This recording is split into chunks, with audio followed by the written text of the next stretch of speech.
Akashvani Adilabad 100.2 FM మనస్సు నిండా పుస్తకంతో చక్కటి తెలుగు సాహిత్య వచన రచన వినిపించే కార్యక్రమం సంగీత సౌరభాలు పుస్తక ధారావాహిక పఠనం 28వ భాగంలో సంగీత మార్తాండ్ పండిత్ ఓంకార్నాథ ఠాకూర్ గురించి మొదటి ప్రసంగం. రచనా పఠనం ఎస్ రాజవర్ధన్. పండిత్ ఓంకార్నాథ్ ఠాకూర్ పేరు వినగానే మార్ధవమైన కంఠం నుండి జాలువారే మీరా భజనలు గుర్తుకు వస్తాయి. మీరా భజనలను బందిషులుగా గానం చేస్తూ ఆ సాహిత్యంలో ఉన్న ఆర్తిని ఎలుగెత్తి చాటుతూ తాదాత్మ్యంతో ఆలాపన చేసే ఓంకార్నాథ్ ఠాకూర్ గానం హిందుస్థానీ సంగీతంతో పరిచయమున్న వాళ్ళందరికీ పరిచితమే. పండిత్జీ గానంలో కిరాణా ఘరానాకు కౌస్తుభమణిగా కీర్తి గడించిన ఉస్తాద్ అబ్దుల్ కరీం ఖాన్ సాహెబ్ కంఠంతో అక్కడక్కడ పోలికలు కనబడతాయి. కానీ పండిత్జీ ఘరానా గ్వాలియర్ ఘరానా. ఘరానా సంప్రదాయాలకు మూలమైన ఘరానా, తొలి ఘరానా కూడా గ్వాలియర్ ఘరానాని. గ్వాలియర్ ఘరానాకు చెందిన బాలకృష్ణ బువా ఇచల్ కరంజీకర్ పట్ట శిష్యుడు పండిత్ విడి పలుస్కర్గా ప్రసిద్ధులైన విష్ణు దిగంబర్ పలుస్కర్. ఈ విడి పలుస్కర్ శాస్త్రీయ సంగీతాన్ని జనసామాన్యంలోనికి తీసుకొని రావడానికి అకుంఠిత దీక్షతో పరిశ్రమ చేసిన అపర భగీరథులలో రెండవవారు.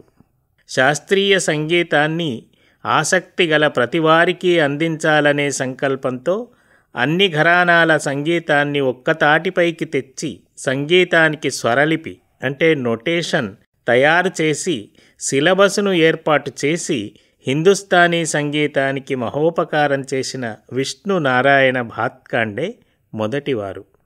విష్ణు నామధేయులైన ఈ ఇద్దరు మహనీయులు సంగీతాభిమానులకు ప్రాతస్మరణీయులని ప్రముఖ హిందుస్థానీ సంగీత విశ్లేషకులు డాక్టర్ సామల సదాశివ గారి అభిప్రాయం. అటువంటి విష్ణు దిగంబర్ పలుస్కర్ పట్ట శిష్యుడే పండిత్ ఓంకార్నాథ్ ఠాకూర్. అతని జీవితంలో సింహభాగం బనారస్లో గడిచింది కనుక అక్కడి వాళ్ళందరూ అతన్ని పండిత్ ఓంకార్నాథ్జీ ఠాకూర్ అని సగౌరవంగా పిలుచుకునేవారు. తెల్లని సిల్కు జుబ్బా వేసుకొని అలవోకగా కాశ్మీరీ శాలువా భుజంపై నుండి వేలాడుతుండగా నిమ్మపండు రంగు ముఖంపై అనిర్వచనీయమైన తేజస్సు ప్రతిఫలిస్తుండగా తెల్లని వెండి వెంట్రుకలు జులపాల వలె భుజాల మీద జీరాడుతుండగా చుట్టూ నలుగురు శిష్యులు 4 తంబూరాలు మీటుతూ ఝంకారధ్వని తరంగాలను నలువైపులా వెదజల్లుతుండగా తబ్లా, హార్మోనియం, సారంగీ వాదకులు వినయంగా పండిత్జీ ముఖారవిందాన్ని ప్రశంసాపూర్వకంగా గమనిస్తుండగా సాగే పండిత్ ఓంకార్నాథ్జీ ఠాకూర్ కచేరీ అద్వితీయం అంటే అతిశయోక్తి ఎంతమాత్రం కాదు. మరాఠీ సంప్రదాయబద్ధంగా చెప్పాలంటే వారి గాత్రం అప్రతిమం. హిందుస్థానీ శాస్త్రీయ సంగీతంలో ఇంతటి పేరు ప్రతిష్టలు సంపాదించుకున్న పండిత్ ఓంకార్నాథ్జీ బాల్యం ఎన్నో కష్ట నష్టాలను ఓర్చుకున్నది. కొలిమిలో బాగా కాలి పుటం పెట్టిన తర్వాతనే బంగారానికి ఆ మెరుపు వస్తుందంటారు కదా. పండిత్జీ జీవితం కూడా అటువంటిదే అనుకోవాలి. పండిత్ ఓంకార్నాథ్ ఠాకూర్ తాత మహాశంకర్ ఠాకూర్. ఇతడు చారిత్రక పురుషుడైన నానాసాహెబ్ పీష్వా సైన్యంలో పనిచేసినాడు. పండిత్జీ తండ్రి గౌరీశంకర్ ఠాకూర్ కూడా మిలిటరీలోనే పనిచేసినాడు. కానీ అతనికి ఈ సంసారం మీద వ్యామోహం లేకుండే కనుక ఎల్లప్పుడూ ఆధ్యాత్మిక చింతనలో మునిగి తేలుతూ ఉండేవాడు. సాంసారిక విషయాలను పట్టించుకునేవాడు కాదు. పండిత్ ఓంకార్నాథ్జీ ఠాకూర్కు 2 అన్నయ్యలు, బాలకృష్ణ ఠాకూర్, రవిశంకర్ ఠాకూర్లు. అక్క పార్వతి, వారి తల్లి ఝవేర్బా. నానాసాహెబ్ పీష్వా మహారాణి జమునాబాయి సైన్యంలో పనిచేసి గొప్ప పేరు తెచ్చుకున్న గౌరీశంకర్ ఠాకూర్ ఉద్యోగాన్ని వదిలి సన్యాసిగా మారిపోయినాడు. పండిత్ ఓంకార్నాథ్ తండ్రి గౌరీశంకర్ ఠాకూర్ సన్యాసాశ్రమం తీసుకున్న సమయంలో ఓంకార్నాథ్జీ వయస్సు 8 సంవత్సరాలు. గౌరీశంకర్ ఎల్లప్పుడూ ఓంకారనాదంతో ధ్యానం చేస్తూ గడిపేవాడు కనుక తన కుమారునికి ఓంకారనాథ్ అని నామకరణం చేసినాడు. తర్వాత ఓంకారనాథ్ తాను రాసిన సంగీత బందిషులను ప్రణవరంగ్ అనే కలం పేరుతో రాయడం గమనించాలి. ఓంకార్నాథ్ ఠాకూర్ తండ్రి ఉద్యోగాన్ని వదిలి సన్యాసాశ్రమం స్వీకరించిన తర్వాత వారి కుటుంబం అనే నౌక సంసార సాగరంలో చుక్కాని లేకుండా ప్రయాణించడం ప్రారంభించింది. వారి తల్లి ఝవేరీబా ఎంతో కష్టపడుతూ తన చిన్నారి 4 పిల్లలను సాకి పెద్ద చేసే బాధ్యత తలకెత్తుకున్నది. తల్లి కష్టాన్ని చూసిన పండిట్జీ చలించిపోయేవాడు. చిన్న చిన్న పనులు చేసి రూపాయో 2 సంపాదించి తల్లి చేతిలో పెట్టేవాడు. అతని కమ్మని కంఠం రామ్లీలా వేషాలకు బాగా సరిపోయేది కనుక రామ్లీలలో పాల్గొని పాటలు పాడి వచ్చిన డబ్బులను తల్లికిచ్చేవాడు. అంతేగాక నర్మదా నదీ తీరంలో కుటీరాన్ని నిర్మించుకొని ఎల్లవేళలా ప్రణవనాదంతో తాదాత్మ్యం చెందుతూ ఉన్న తండ్రిగారి వద్దకు వెళ్ళి సేవలు చేసేవాడు. కుటీరం చుట్టుపక్కల శుభ్రం చేసేవాడు. తండ్రిగారి అవసరాలను తీర్చేవాడు. ఇక్కడనే తండ్రితో పాటు నాదోపాసన చేసి ఉంటాడు. తల్లిదండ్రుల మీద విపరీతమైన ప్రేమాభిమానాలున్న పండిట్జీకి అతని 14 సంవత్సరాల వయస్సులోనే తండ్రిగారు సిద్ధి పొంది సజీవ సమాధి కావడం అశనిపాతం వంటిదే. పండిత్ ఓంకార్నాథ్ ఠాకూర్ చదువు 5వ తరగతికే అటకెక్కిపోయింది.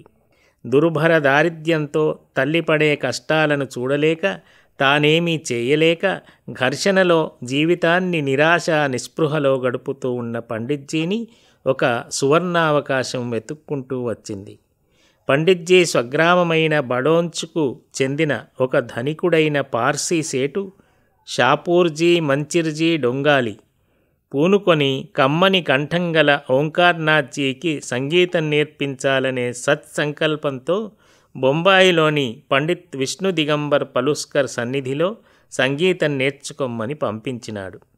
విష్ణు దిగంబర్ పలుస్కర్ అతన్ని పరీక్షించి అతనిలోని ప్రతిభను అంచనా వేసుకొని వెంటనే తన శిష్యునిగా చేర్చుకున్నాడు. పండిత్ విష్ణు దిగంబర్ పలుస్కర్ వద్ద నిత్య విద్యార్థిగా ఉంటూ గురుకుల పద్ధతిలో సంగీతాన్ని నేర్చుకున్నాడు పండిత్ ఓంకార్నాథ్ ఠాకూర్. మిగతా సమయమంతా గ్రంథాలయంలో గడుపుతూ సంగీత శాస్త్రానికి సంబంధించిన అనేక గ్రంథాలను చదివి ఆకలింపు చేసుకోవడమేగాక తమ గురువుగారు తమకు నేర్పుతున్న సంగీతాన్ని, గ్రంథాలలో నిక్షిప్తమై ఉన్న సంగీతాన్ని తులనాత్మకంగా ఆలోచించేవాడు పండిట్జీ. విష్ణు దిగంబర్ పలుస్కర్ వద్ద గురుకుల పద్ధతిలో నేర్పే సంగీతం 12 సంవత్సరాలుగా నిర్ణయించబడింది. కానీ పండిత్ ఓంకార్నాథ్ 6 సంవత్సరాలలోనే గ్వాలియర్ సంగీతాన్నంతటినీ సాకల్యంగా నేర్చుకొని గురువుగారిని ఆశ్చర్యంలో ముంచెత్తినాడు. అప్పుడతనికి 20 సంవత్సరాల వయస్సు మాత్రమే. అవిభక్త భారతదేశంలోని వివిధ పట్టణాలలో పండిత్ విష్ణు దిగంబర్ పలుస్కర్ సంగీత మహావిద్యాలయాలు స్థాపించి సామాన్య ప్రజలకు సంగీతాన్ని అందుబాటులోనికి తీసుకొని వస్తున్న సమయం అది. పండిత్ ఓంకార్నాథ్ ఠాకూర్ సంగీత విద్య పూర్తయింది కనుక అతన్ని లాహోరులోని సంగీత మహావిద్యాలయ ప్రధానాచార్యులుగా నియమించినాడు పండిత్ విష్ణు దిగంబర్ పలుస్కర్. 1916వ సంవత్సరం తమ 20 సంవత్సరాల వయస్సులో లాహోర్లోని గంధర్వ సంగీత మహావిద్యాలయ ప్రిన్సిపాల్గా నియమితులైన పండిత్ ఓంకార్నాథ్ ఠాకూర్ 18 గంటలు కళాశాలలో పనిచేసేవారు. కళాశాలను క్రమశిక్షణతో నడిపినారు. సంగీత సాధనతో పాటు శాస్త్ర విషయాలను సోదాహరణగా ఉపన్యాస ధోరణిలో బోధించడమనే కొత్త పద్ధతిలో సంగీత పాఠాలను బోధించేవారు పండిత్ ఓంకార్నాథ్. అందువలన అనతి కాలంలోనే అతనికి మంచి ఉపాధ్యాయునిగా పేరు వచ్చింది.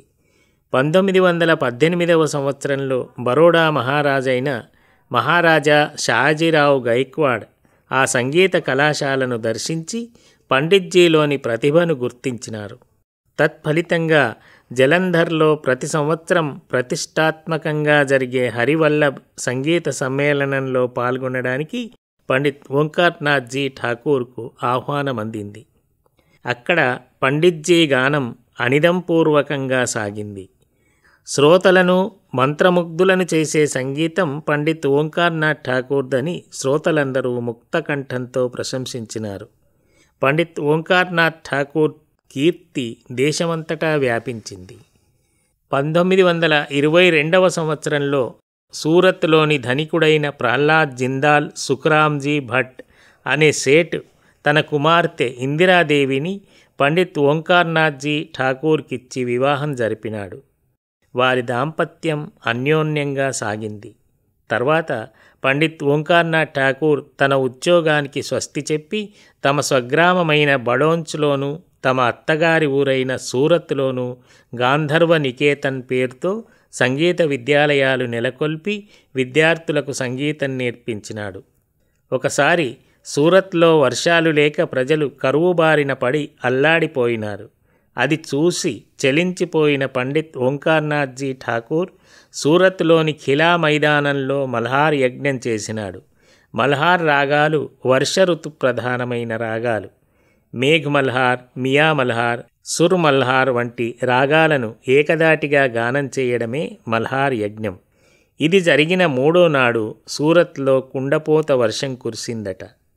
సూరత్కు అల్లుడు కూడా అయిన ఓంకార్నాథ్ ఠాకూర్ స్థాపించిన సంగీత విద్యాలయం అంబాజీ రోడ్డులో ఈనాటికీ నిలిచి ఉన్నది. అంతేగాక పండిట్జీ వర్షం కురిపించినందుకు కృతజ్ఞతగా సూరత్ మున్సిపాలిటీ వారు సూరత్లో పండిట్జీ కాంస్య విగ్రహాన్ని కూడా నెలకొల్పి గౌరవించినారు. 1924వ సంవత్సరం పండిట్జీని నేపాల్ రాజు మహారాజా చంద్ర శంషేర్ జంగ్ బహదూర్ ఆహ్వానించి అతని గానాన్ని విని ఆనందించి తమ రాజాస్థానంలో ఆస్థాన గాయకుడిగా ఉండిపొమ్మని కోరినాడు. కానీ ఆ ఆహ్వానాన్ని సున్నితంగా తిరస్కరించి భారతదేశానికి తిరిగి వచ్చినాడు పండిట్జీ. అయితే మహారాజా వారు విలువైన కట్న కానుకలతో పాటు కొంత ధనాన్ని కూడా పారితోషికంగా సమర్పించుకొని పండిట్జీని సగౌరవంగా మాతృదేశానికి సాగనంపినాడు. అట్లా వచ్చిన ధనరాశులను పండిట్జీ తమ తల్లికి సమర్పించి కొంతవరకు మాతృ రుణాన్ని తీర్చుకున్నాడు. మాతృ రుణం తీరేది కాదు గదా.